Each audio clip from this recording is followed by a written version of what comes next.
Hi and welcome to session 2 of the 12-week plan for triathlon success at sprint and standing distance triathlon swimming.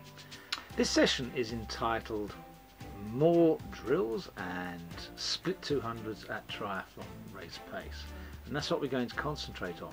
Really getting your form good and then turning that into reasonably fast swimming in split 200s. So now we're putting our fins on and we're getting ready to do some kick and drills.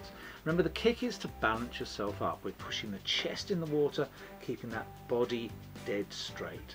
If you've got a straight body with your arm on your side, you should be feeling the water roughly down by the wrist. If the water's raising up, you're twisting or you're lifting your head out the water. We don't really want that. So we're doing 4 50s on 115, kicking on your side, changing by breath. Make sure you don't move your head when your body moves and move your body when your head moves. Keep yourself absolutely isolated, the movement head from body. We're then doing the same thing but with an arm out ahead. So you've got your ear against your shoulder, an arm out ahead. Remember, when you put your arm out ahead, you always want your palm facing the bottom of the pool. And then you just, when you want to turn from side to side, you just take one complete stroke and you change from side to side. We're now on to the main drills of today, and we're doing 15 times 50 on 105. We're going to do 3 extended shark fin, we're going to do 3 catch up, 3 single arm breathing to the non-stroking side, and 3 single arm with pull buoy, and 3 finger drags. So 3 of all of those amounting to 15, a lot of drills. I'm going to stand up now and just demonstrate some of those drills so you get them right. Here's extended shark fin done really nicely by a good swimmer. And you'll note that he raises his arm directly, with the elbow directly pointing to the ceiling, and at that point he breathes. He doesn't breathe on the second arm rise. Now he's going to breathe on the first arm rise, not on the second. And you see that's a really beautifully highly raised elbow. Perfect extended shark fin. Catch up should be done with one hand on the surface, the other hand joining it at shoulder width. Grab the catch, drive back, there. Catch, back, there. From the side, catch, there, catch, there. It doesn't matter if you want to breathe both sides, depending on how fast you do that stroke. But we really want the shoulder width arms and a catch before we drive through. Single arm breathing to the non-stroking side. This can be awkward to get, but once you get it, it really is a good drill. We're actually having one arm by our side, and that is always the side we're going to breathe to. We're going to rotate to that side to breathe. I'll show you from the front.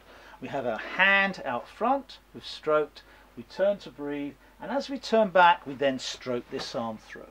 That's very important that the arm stays out front until you rotate back, because until you rotate back, likely as not, you're going to do that if you stroke at all, and stroking across your body is not what we want. Okay, you're going to change sides at the end, you're going to breathe and then drive through.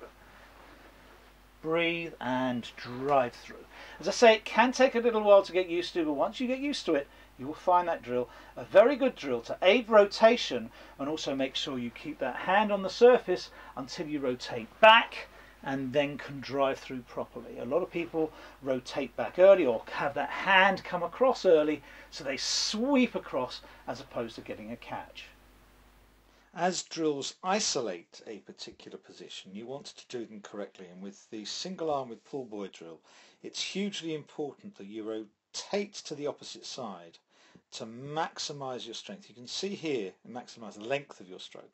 You can see here from that position where the hips are turned, they're going to turn the other way, and in doing that we've extended our arm beyond the other hand. So where we have the hands level, as we rotate, that hand extends beyond that position, so we're maximizing the stroke, and from that position we can move into the catch, and once we've moved into the catch, we're pushing backwards on the water and we're actually making an effective stroke, and that's really what we want. So if you look at these going through, you can see both of these boys are really grabbing the water and rotating. Finger drag, well, you've seen this before, It's a common drill that is just having a really nice relaxed forearm with fingers just trickling through the water. You can breathe any pattern you like. We want a virtual catch-up. So the leading hand, again with palm pointing to the bottom of the pool, is there until this arm, the stroking arm, passes the shoulder. Then it's released, then it's released, then it's released. So you've got that rotation and you can manage that catch because you're rotating back to the proper side, and that initiates the catch and makes that catch effective. Now all of those drills should be done with really good control. We're not trying to rush them, we're trying to really get a good catch in the water, drive it through each time, trying to get maximum distance per stroke wherever possible. We're then just going to warm you up again because we've been swimming at a steady pace. So we're going to do 350s on 1 minute, steady, medium, faster, fast. That should give you between 10 and 15 seconds rest. We're now coming to the main set of the day, which is done at your triathlon race pace. You should be able to break that down. Whatever you want to achieve for 750 or 1500 meters, you should be able to break that down to hundreds and then 50 pace, because we're going to do 450s on 10 seconds rest.